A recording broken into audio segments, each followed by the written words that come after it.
In April 2025, Iran and the U.S. began negotiations for a nuclear peace agreement. President Trump set a strict 60-day deadline for a deal.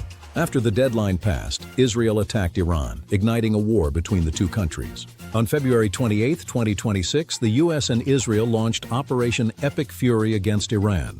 The conflict shook the Middle East and disrupted global energy supplies. The situation brought the entire region to the brink of a wider war.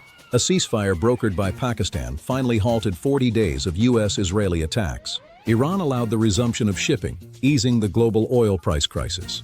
Pakistan's active diplomacy pulled in global support to finalize the peace plan. Both sides agreed to a pause following a plea from Pakistani Prime Minister Shehbaz Sharif. The Islamabad talks marked the highest-level meeting between Washington and Tehran since the 1979 Islamic Revolution. The U.S. delegation was led by Vice President J.D. Vance and included senior officials like Steve Witkoff and Jared Kushner. The Iranian delegation, led by Speaker Mohammad Bagher Ghalibaf and Foreign Minister Abbas Araghchi, included over 70 experts. The venue was the Serena Hotel in Islamabad, a neutral oasis chosen for Pakistan's strong ties with both nations. However, the talks exposed deep divisions regarding Iran's nuclear program and control over the vital Strait of Hormuz. Analysts suggest Iran could not accept terms that appeared as a capitulation, as the regime's credibility was at stake. The U.S. demanded the termination of the nuclear program and the reopening of the strait without the payment of tolls. Speaker Ghalibaf concluded that while Iran offered forward-looking initiatives, the opposing side failed to gain their trust. The situation in the Middle East has escalated dramatically after the collapse of peace talks. Trump announced on Truth Social that the U.S. Navy will blockade all ships entering or leaving the Strait of Hormuz. He called Iran's position extortion and ordered the Navy to interdict vessels paying tolls to Tehran. By Monday, Trump confirmed the blockade was active, stating, "Right now we have a blockade. They're doing no business." He issued a stern warning. Any ships coming close to the blockade would be immediately eliminated. Meanwhile, French President Emmanuel Macron announced preparations for a peaceful multinational mission. The mission aims to restore freedom of navigation, with Britain and France convening a conference soon. The failure of peace talks leaves the United States with difficult decisions and a range of military options. The Pentagon has presented Trump with options, including the resumption of full-scale bombing. The dilemma remains: how to turn military degradation into political concessions without starting a broader war. J.D. Vance mentioned that a final and best offer has been made to the Iranians to reach an agreement. Analysts note both sides have incentives to negotiate, yet maximalist positioning could pull them back to confrontation.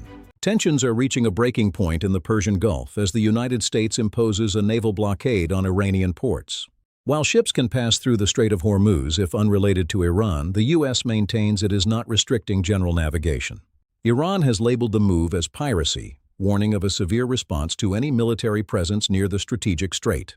The economic fallout is immediate. Oil prices have surged above $100 per barrel, rattling global markets. Trade has slowed significantly, leaving nearly 20,000 seafarers stranded and disrupting vital global supply chains. The IEA predicts a sharp decline in oil demand as the global economy faces unprecedented pressure from this deepening crisis. We will continue to monitor the situation as it develops. For Truth Over Party, I'm your host. The conflict across the Middle East has entered a devastating new phase, with a staggering human toll being felt across multiple nations. In Iran alone, over 3,000 lives have been lost since the war began. Thousands more casualties have been reported in Lebanon, Israel, and Gulf nations as the violence continues to spread. The United States has also lost military personnel in the conflict, while civilians everywhere face a worsening humanitarian situation. The origins of this regional conflict trace back to February 28, 2026. It began with U.S. and Israeli airstrikes on Iran. Key leaders, including Ali Khamenei, were killed in these initial attacks.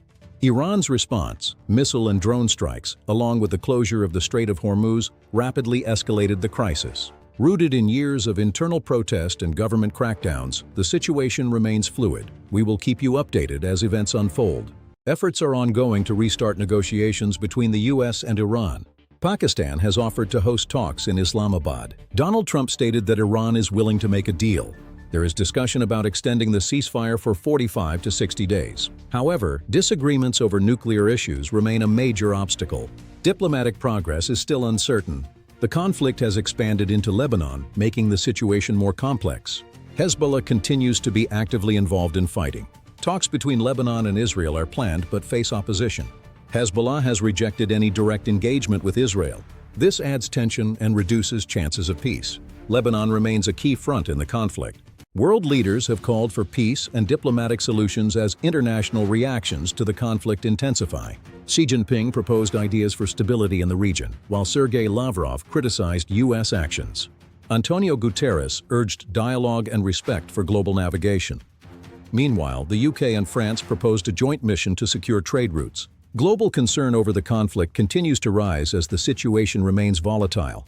Domestically, the war has sparked intense political debate within the United States. Chuck Schumer criticized the government's actions, and lawmakers are now pushing to limit presidential war powers. Protests have taken place in New York City, where police arrested several demonstrators during the demonstrations. Public opinion remains deeply divided on the issue across the nation. A surprising rift has also emerged between major religious and political figures. Pope Leo XIV criticized the war and called for peace, stating he would continue speaking out without fear. Donald Trump responded with strong remarks against the Pope, highlighting deep moral disagreements. This disagreement adds another complex dimension to the ongoing crisis. We will continue to follow these developments.